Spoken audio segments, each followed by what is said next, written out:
EPS topic exam එකට ඔයා කී පාරක් මොන දුන්නාද? මම පළවෙනි පාරෙම වැඩේ කරා.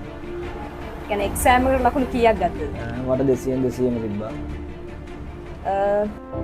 කොරියානු දේශය තම ජීවිතය තරම් ආදරය කරන තරුණ තරුණියන්ගේ කොරියානු සිහිනය සැබෑවක් කරවන එකම තැන SNS Korean Language Academy 2024 වර්ෂයේ කොරියානු භාෂා ප්‍රවීණතා විභාගයට සාර්ථකව මුහුණ දීලා විශිෂ්ට ජයග්‍රහණයක් ලබාගත් තරුණයෙක් සමග සූදානම් අදත් කතා බහේ ගන්න. හරිද? ඔයා පළවෙනි පාරෙන්ම ලකුණු 200ක් දාපු කෙනා. පළවෙනි පාරෙන්. පාඩම් කරන්න කියන්නේ ඔයා කොහොමද පාඩම් කරේ? ඔයා ලකුණු 200ක් ගන්න කොහොමද වැඩ කරේ කියලා පොඩ්ඩක් මතක් කර. මම සාමාන්‍යයෙන් පැය 3 වගේ දවසට බෙදාගත්තා 4 පාරකට. ඒ කියන්නේ පාඩම් දෙකක් තුනක් උදේට බලනවා කියන පැය 3ක් ඇතුළත. ඊට පස්සේ ඒක ආයෙ රිපීට් කරනවා. ආයෙ ප්‍රශ්න 1000 සාමාන්‍යයෙන් දවසට ප්‍රශ්න 100ක් 190ක් විතර කරා. ඒක සාමාන්‍ය එක්සෑම් එකට යනකම්ම ප්‍රශ්න 1000 කන්ටිනියු කරා. පාඩම් හිටත් එහෙම. ආයෙ සර්ගේ පේපර් 10ක් තියෙනවා. ඒ පේපර් 10 ගැන කියන්නේ යන්නේ. පේපර් 10 ගහුවා කියන්නේ හරියට එක්සෑම් එකට කියන්නේ අපි තැනක ඉන්නවා කියලා අපිට හිතා ගන්න පුළුවන්. ඒ පේපර් 10 එක්සෑම් එකට යනකම් ආයෙ මම රිපීට් කර බැලුවා. ඒක තියෙන දේවල් මොනවද? ඊට පස්සේ සර් කියලා දීපු විශේෂ කොටස් ටික අපි මොනවද කියලා බලාගත්තා. එක්සෑම් එකට යනකම්ම ප්‍රශ්න 2000 ඒ කියන්නේ සර් කියලා දීපු විශේෂ කොටස් ටික ඊට පස්සේ පාඩම් 60 කන්ටිනියු කරගෙනම ගියා. පනට තරම් කොරියාවට ආදරය කරන ඔබ කවුද කියලා කෙටියෙන් හඳුන්වන්න? මගේ නම දිල්රු ශෂාන්. මම මන්දිර සම්බන්ධ වුණේ කම්බුවිටි ඉඳලා. මට වයස 23ක් වෙනවා දැන්. දිල්රු කියලා කියන්නේ කට්ටක් කාලා ගොඩ යන්න දඟලන පොඩි. තමන්ගේ හීන තමන්ගේ ටාගට් ඇචීව් කරගන්න ලෝකේ රටවල් ගොඩක් තියෙනවා. ඇයි ඔය කොරියාවම තෝරගන්නේ? ඒක ඇවිල්ලා කියන්න තේරෙන්නේ නැහැ අත්‍තර. ඒ කියන්නේ රට ගැන ඊට පස්සේ රටේ මිනිස්සුගේ රැකියාවද ඒ කියන්නේ ලෝකෙ කොච්චර රටවල් තිබ්බත් ඒ කියන්නේ අපිට සතුටකින් කියන්නේ හැමතැනම ගිහින් ජොබ් එකක් කරන්න බෑ. අනිත් එක අපිට කන්න බොන්න ටික ඉන්න තැන ඒ ඔක්කොම දීලා හොඳ පඩියකුත් අපිට ගන්න දෙන්නේ තම රට දකුණු කොරියාව. ඒක නිසා තමයි දකුණු කොරියාව තෝරගත්තේ.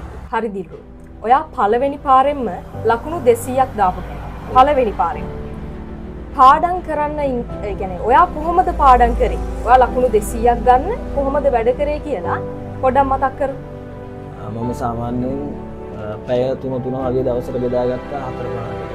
ඒ කියන්නේ පාඩම් දෙකක් තුනක් උදේට බලනවා කියන පැය 3ක් ඇතුළත. ඊට පස්සේ ඒක ආයෙ රිපීට් කරනවා. ආයෙ ප්‍රශ්න 1000 සාමාන්‍යයෙන් දවසට ප්‍රශ්න 100ක් 190ක් විතර කරා. ඒක සාමාන්‍ය එක්සෑම් එකට යනකම්ම ප්‍රශ්න 1000 කන්ටිනියු කරා. පාඩම් 60ක් එහෙම.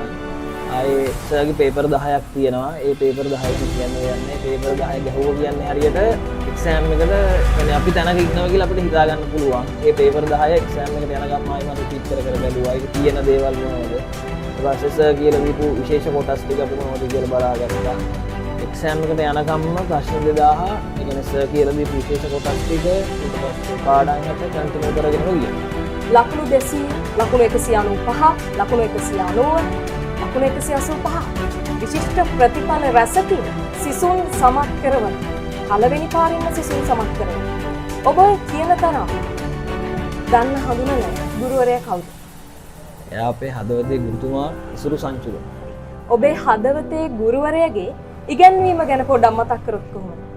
ඉගැන්වීම මතක් කරොත් පන්තියට ආපු මුල් දවස් ඉඳලම අපිට තමන් ගැන කතා කරන්න පුළුවන් විදියට ඊට පස්සේ කොරියානු හෝඩිය සාමාන්‍යයෙන් දවස් 4ක් 5ක් වගේ ඇතුළත උගන්වලා තමන්ට දෙයක් කතා කරන්න පුළුවන් තැනට අපිව හැදුවා. ඊට පස්සේ සාමාන්‍ය අපි කිසිම දෙයක් දන්නේ නැතුව මෙතෙන්ට ආවේ. වෙන වචනයක් කතා කරන්න, වචනයක් ලියන්න ඒ හැම කෙනෙක් සාමාන්‍ය පොඩි කාලයක් දවස් 3ක් 4ක් ඇතුළත ඒ තැනට අපිව හදලා ගත්තා. SNS Korean Academy එකත් එක්ක සම්බන්ධ වෙන්න බලාගෙන ඉන්න අයට ඔබට මොකද්ද කියන්නේ?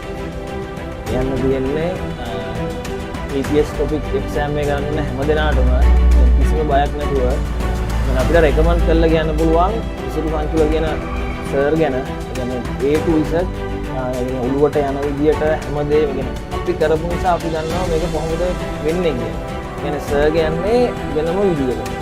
ප්‍රශ්න 1000ද ඊට පස්සේ පේපර්ද තියරියද ඒ කියන්නේ හැමදේම අපේ වචනෙන් ගොත් සුපිරියටම කරලා දෙනවා. මම කියන්නේ නංගිල මල්ලිල අක්කලා අයියලා ඕනම කෙනෙක්ට සර්ගාවට දවසක් ඇවිල්ලා බලන්න. එතකොට ඒ වෙනස තේරෙයි.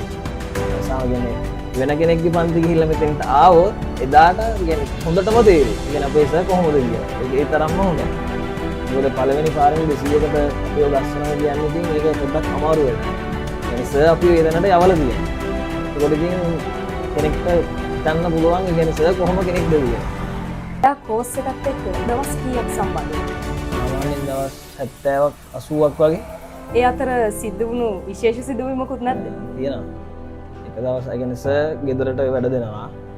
ඒ වැඩ කරගෙන ආවිල්ලා නැතුව එක දවසක් ඒ කියන්නේ පන්ති ඉස්සරහට අරගෙන සර් ගහලා පන්ති යවුවා. ඒ සිදුවීම ඉතින් තියෙනවා. සිසුන් වැඩිම පිරිසක් සම්බන්ධ වෙන SNS Korean Language Academy පාඨමාලාව ගැන ඔබ බොහෝ සෙයින් දන්න කෙනෙක්. ලකුණු 200න් 200ක්. මෙහි අන්තර්ගතය ගැන ඔබ හොඳට දන්න කෙනෙක්. මොකද හිතෙන්නේ? මේ රිසල්ට් එකට ඉතින් ඇත්තටම සතුටු වෙනවා ගිහිපු එක ගැන. යන්න පුළුවන් සර් නිසා. ඒ කියන්නේ සර් A to Z ඒ කියන්නේ කියලා දෙන දේ හොඳටම කියලා දෙනවා. දැන් මම කියන්නේ මොකද්ද? එක්සෑම් එක යෙදෙන්න ඕන තැන කොතනද? ඊට පස්සේ දැන් ප්‍රශ්න 2000ද ඒ කියන්නේ එක්සෑම් එකට කිසිම බයක් නැතුව මොහොතෙන්න පුළුවන් විදිහට සර් අපිව හැදුවා.